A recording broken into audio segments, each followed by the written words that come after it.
I guess my story really starts from the time I was a kid. You know, I could sit here and blame bad genetics for all my teeth, but I think my dentist anxiety started when I was a kid, and just because I wasn't regularly taking care of them. I remember going to the dentist for maybe what might have been the first time when I was about 16 years old.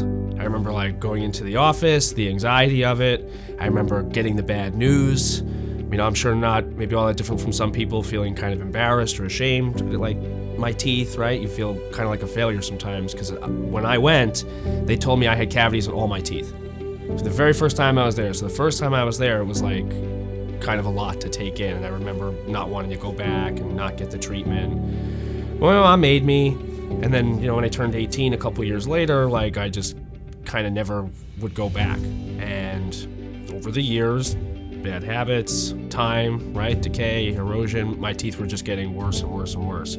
I lived in Las Vegas for a little while. I tried going to dentists out there, but I just never felt like I could trust my dentist that I had out there that I was going to. I don't know why, but to me, trust, candor, transparency, that's really important when you're dealing not just with dentists or with doctors, right? Like you want to know that they're really looking out for you.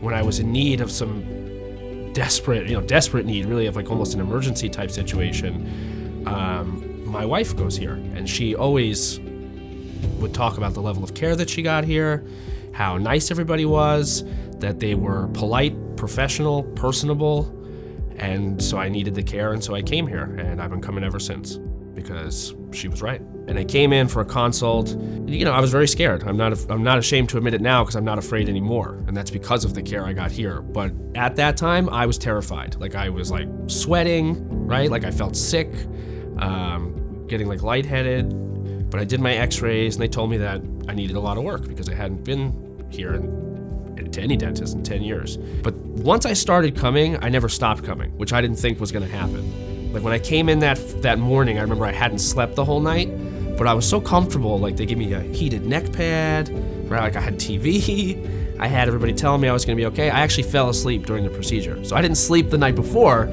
but during my first extraction, I was here for a long time. I think it was 8 to 1, but at some point I fell asleep. I woke up and it was over.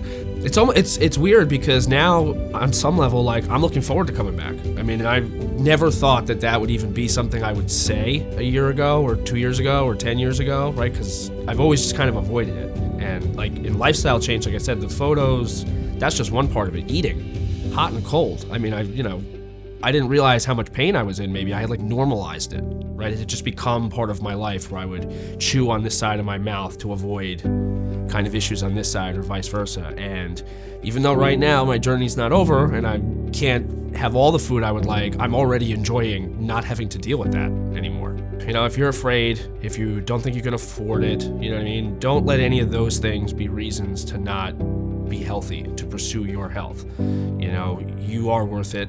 And I really believe if you come here, the people here will work with you. They will work with you to find solutions that make sense for you. So that's why I keep coming back.